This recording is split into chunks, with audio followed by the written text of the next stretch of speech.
Hola, mucho gusto. Mi nombre es César Crespo.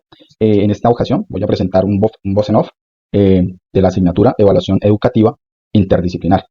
La tutora de este programa es Aurora Angelina Espinel, católico. El tema que vamos a abordar tiene que ver con las tensiones y tendencias de la evaluación educativa, pedagógica, crítica y diálogo intercultural. Es así como digamos que dentro del proceso podemos mencionar de que en el corazón de la educación colombiana la evaluación es un constante, ¿sí? Pero pues tendríamos que también hacernos unas preguntas, tales como, por ejemplo, ¿estamos evaluando para calificar o para transformar? ¿Sí? Otra podría ser, ¿refleja la evaluación eh, la rica diversidad de nuestro país? Estas son preguntas que pues tal vez nos deberíamos hacer con el fin pues de abordar mucho mejor este tema. Hoy les voy a explorar, o vamos a explorar un tema de tensiones y tendencias de la evaluación educativa en Colombia, desde una mirada más crítica, desde un propósito inclusivo e intercultural. Em, Dentro de este mismo concepto podríamos estar hablando de la diversidad dentro de nuestro territorio. La geografía de nuestro país es pluricultural, ¿sí? Por ende, pues estaríamos hablando de una inclusión y hablando de la inclusión, estaríamos hablando de esa riqueza cultural de cada uno de nuestros ancestros, de nuestros indígenas, de nuestras negritudes, de nuestros raizales, ¿sí? Que son culturas que aún conservan y preservan y se encuentran en una constante lucha por conservar riquezas, tradiciones y costumbres. Entonces, aquí digamos que iniciamos este abordaje y digamos que para ir más adentro del contexto, vamos a contextualizar, eh, digamos que a estandarizar y a hablar de la diversidad. Entonces aquí hablamos sobre unas tensiones de la evaluación educativa en Colombia, ¿sí? La evaluación, por ejemplo, en Colombia, la podríamos ver en dos fuerzas, ¿no? Por un lado, pues la tendencia de la estandarización, es decir, de que solo haya como una medida cuantitativa para evaluar, muchas veces impulsadas por pruebas externas, ¿sí? Y estas buscan probablemente comparar, ¿sí? Y por otro lado, pues las tensiones estarían la tensión de la diversidad, es decir, que clama por reconocer los valores de un contexto, de los saberes, de las localidades, de múltiples formas que hay del aprendizaje o de aprender, ¿sí? Y entonces a esta dinámica generan también unas preguntas cruciales. Y es, por ejemplo, ¿miden estas evaluaciones lo que realmente importa dentro de cada contexto cultural? Otra podría ser, por ejemplo, ¿son justas para poblaciones diversas, como las indígenas, las afrocolombianas? Y podríamos incluir también, por ejemplo, fomentan la inclusión o la inclusión. Entonces, podríamos estar hablando de que en este paradigma, pues hablando, digamos que de la manera como se evalúan, ¿sí?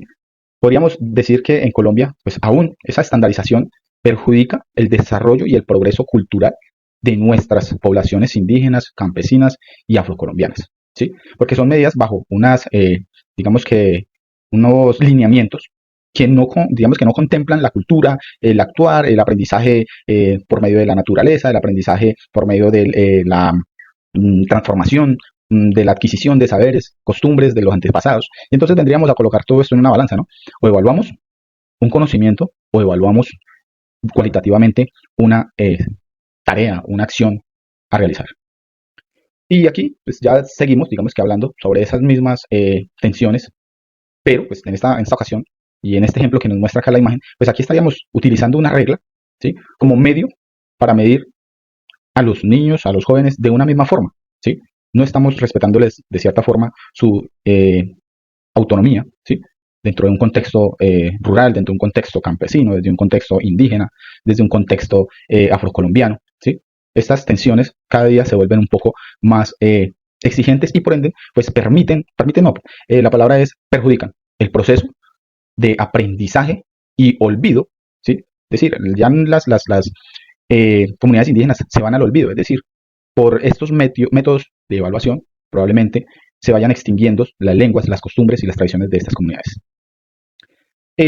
Entramos, digamos que ya a una temática, pues ya hablemos de la pedagogía crítica latinoamericana, ¿sí?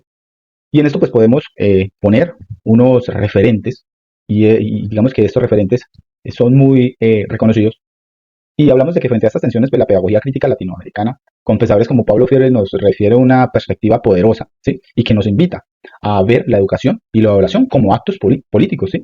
No naturales. Digamos que la evaluación desde la óptica debe ser un proceso liberador, ¿sí? Que permita la autonomía, la reflexión en los pueblos, la transformación social, ¿sí?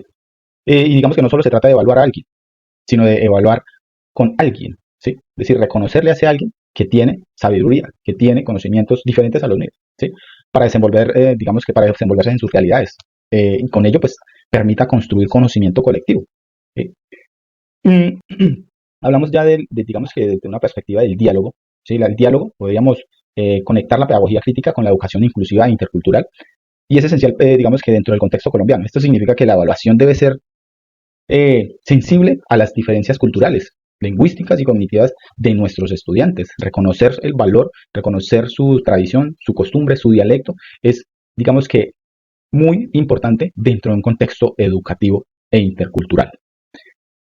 Y para ello, pues, obviamente tendríamos que hablar sobre esta, digamos que, referencia, y el diálogo eh, intercultural implica reconocer que la evaluación es un espacio de encuentro de saberes, ¿sí? Entonces aquí podríamos plantearnos, por ejemplo, tres preguntas, como por ejemplo, ¿cómo valoramos el conocimiento ancestral? ¿Cómo hacemos eso? ¿Sí? ¿Cómo integramos las narrativas orales de los padres hacia los niños? ¿Cómo aseguramos que las herramientas de evaluación sean culturalmente pertinentes y no excluyentes, que es lo que está pasando hoy en día? ¿Sí? Utilizamos con una regla, queremos medir a todos los estudiantes bajo unos mismos lineamientos, cuando pues deberíamos reconocer que son diferentes los contextos en que se desarrolla una habilidad, un pensamiento, un sentimiento. Y digamos que en este espacio es donde Marcelo y González Luque también se refieren y sugieren que indirectamente la complejidad de satisfacer a un estudiante se puede buscar por medio de un equilibrio, pero desde una perspectiva que valore no, digamos que lo cualitativo únicamente, sino lo contextual, ¿sí? La esencia de la persona, con el fin, pues, obviamente, de usar una retroalimentación dentro de un contexto educativo. Y pues obviamente aquí estamos hablando de ese diálogo intercultural que debe tener no únicamente el docente con el estudiante, no. Digamos que ese diálogo es comunitario, es interdisciplinar, es con los líderes comunitarios, ¿sí? Y aquí vamos a ver que la evaluación inclusiva pues es de pertinencia cultural, es de equidad y de participación, ¿sí? Entonces aquí metemos a todos digamos que los componentes o las personalidades que deben de trabajar en este fortalecimiento intercultural. Viene pues una propuesta de evaluación desde la pedagogía crítica en los contextos colombianos. Y aquí podríamos estar hablando, podríamos preguntarnos cómo diseñamos una propuesta de evaluación que interrelacione conceptos, digamos que necesarios en las comunidades. ¿Sí? Pues primero, debe ser participativo, lo que mencionamos, es decir, la comunidad debe ser quien participe en esta elaboración o en este contexto. ¿Sí? Debe ser co-creada, es decir, que estemos unos con los otros, escuchándonos, proponiendo, ¿sí? Estudiantes, familiares, líderes y demás. Em, y seguimos hablando de que, digamos que un segundo aspecto dentro del proceso formativo y dialógico se puede centrar en el proceso del aprendizaje, ¿sí? La retroalimentación juega un papel muy importante, la reflexión crítica sobre el propio desempeño, eh, no como un examen final, sino como un acompañamiento continuo y pertinente dentro del proceso de formación, ¿sí?